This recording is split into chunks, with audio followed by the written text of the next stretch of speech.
In this video, we will discuss the 4 options for setting up your Purim Seudah on a Friday afternoon, which is happening this year, Tufshin Pei 5785 or 2025 of the regular Gregorian calendar year.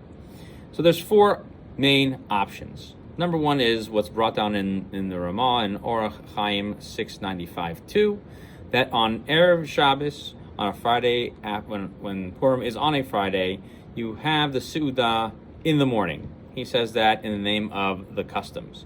This custom is actually found in the works of a number of other German rabbis.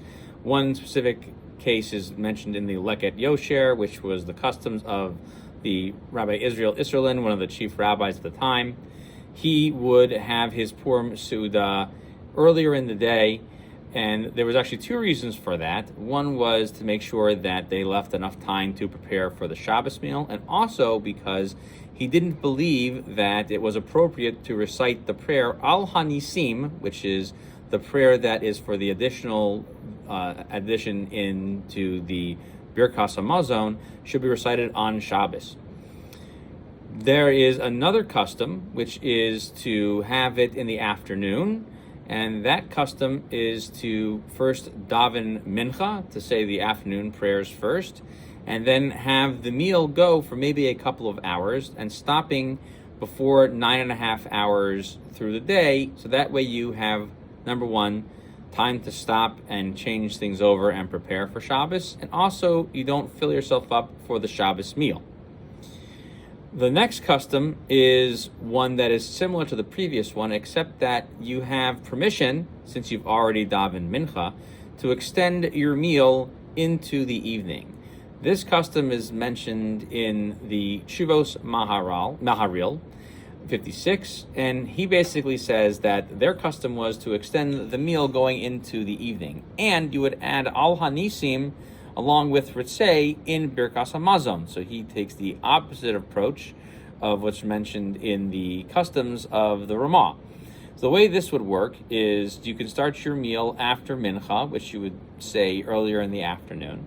You could start your meal, and then about a half an hour before mincha time, a half an hour before sunset, and which is probably about 10-15 minutes before candle lighting, you cover all the food on your table, and you get ready for a Shabbos meal. The way you do that is you're going to light your Shabbos candles. Everyone agrees that it's time for Shabbos to start. And after you light the Shabbos candles, you'll then recite Kiddush at the table. And you will, if you've been drinking wine the whole time, you don't need to recite the blessing of Borei Pri Hagafen. And also, according to our custom, the way we paskin, you also do not need to recite Hamotzi if you have already recited Hamotzi before the meal.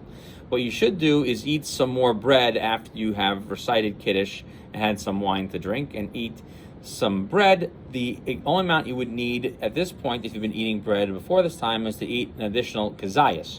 Normally at a Shabbos meal, you'd want more bread, the size of an egg, a kapetza, because that way you would have a better obligation to recite the benching, the Birkas Hamazon, afterwards. And when you recite Birkas Hamazon in this situation, you're going to add Al Hanisim and Ritzei, since you have extended your Purim Seudah into the evening, and you are also reciting benching, a proper benching for Shabbos.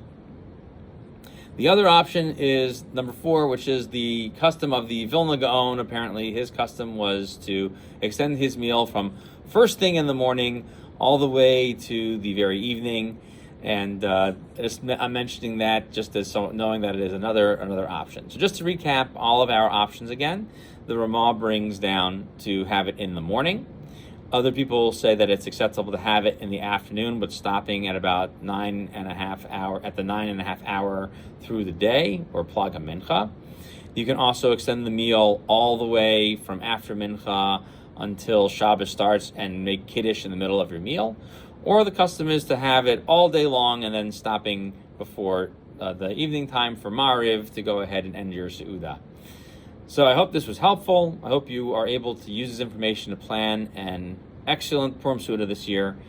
And for more wonderful halachic advice, please like and follow our channel.